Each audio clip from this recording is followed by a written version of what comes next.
All right, so last week we shot an interview in a room that literally looked like The Office. Oh my God! Okay, it's happening. Everybody stay calm. Now, don't get me wrong, The Office is one of the funniest things I've ever seen in my entire life, but those interviews were shot like that on purpose because they were obviously terrible interview looks, super flat lighting, and just the epitome of what you see in like terrible office lighting. I was brought to a room to shoot an interview for a documentary. It's a very serious and important topic. When they brought me to this room without any windows and a giant filing cabinet to the left of me with a gray back wall, I think that pretty much sums it up. I was like, oh boy, here we go. Now, before we get into this video, I just want to let you guys know we're doing a giveaway for a wireless shotgun Comica microphone.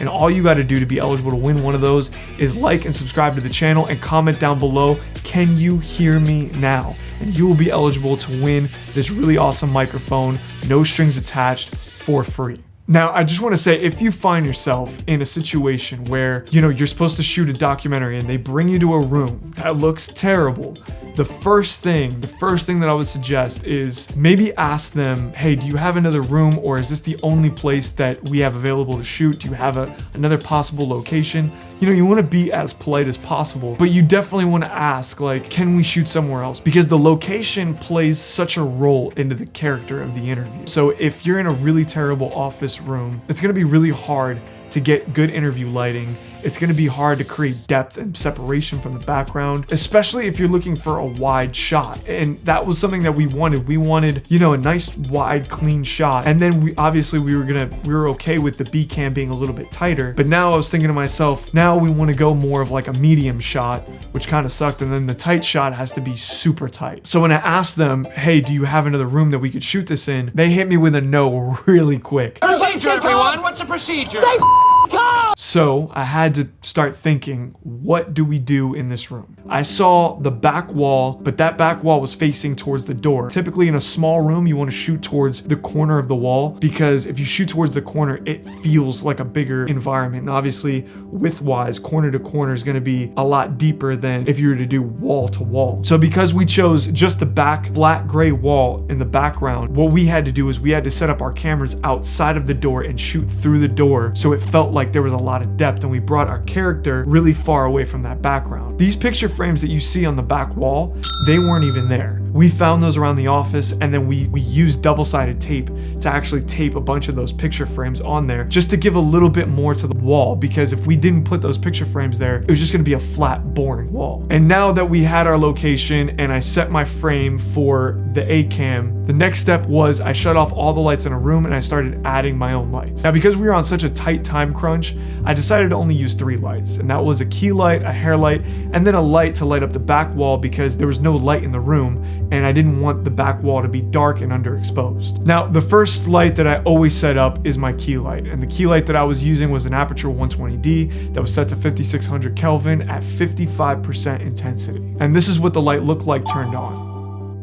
Now, getting our hair light to light our subject without being in frame was really difficult because you had really low ceilings and a really tight space. So what we had to do was I had to get up on a chair and move a ceiling tile to actually be able to go above the ceiling with the light. And then the light was sticking into the ceiling just so I had the little mini dome right out of frame. And the light that I used this with was the FeelWorld 225B with a FeelWorld mini dome. And this is what it looked like with the light turned on.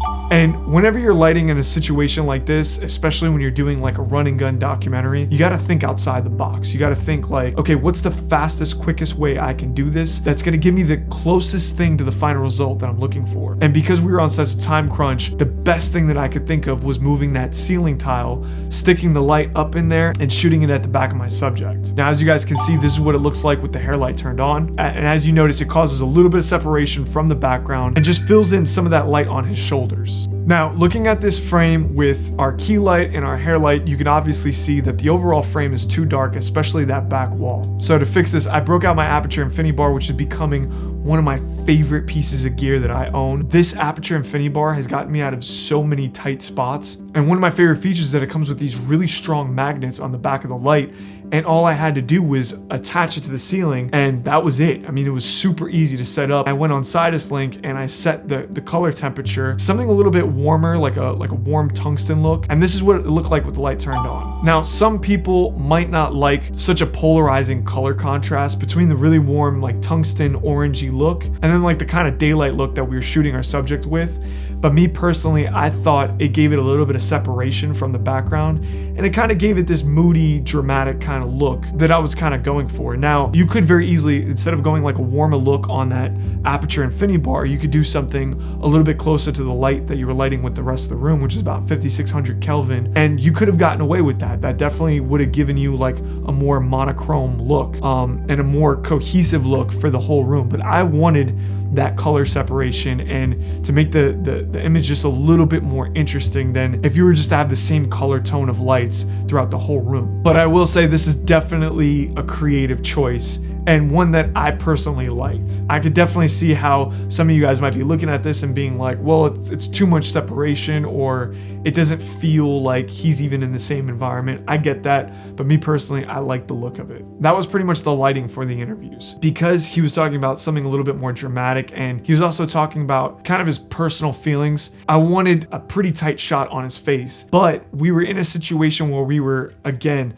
all the way out of the doorway. So I actually used that to my advantage. And in this B-cam shot, I kind of snuck a little bit of foreground of the doorway in the shot. And to me, it just gave it a little bit more of a edgier, dramatic look, which I actually kind of liked and I thought worked out really well. Again, this is more of a creative decision. If you're doing something a lot less dramatic and serious, maybe you want to go for something that doesn't have that doorway in the foreground or anything in the foreground. Maybe you want to just have something a little bit closer to a 45 or a 90-degree angle of your A-cam shot, and that will work out fine too, you know. But me personally, I wanted to go with this more dramatic, kind of intense look. So that's how we shot this interview. I want to thank you guys for stopping by and checking out this video. If you guys like more content like this, check out my YouTube channel. I do a ton of documentary style content where I talk about interviews and filming verite footage and script writing and all that stuff. A whole world of documentary content on my channel. So don't forget to like and subscribe to the channel if you haven't already. And I'll see you guys in the next one. Deuces.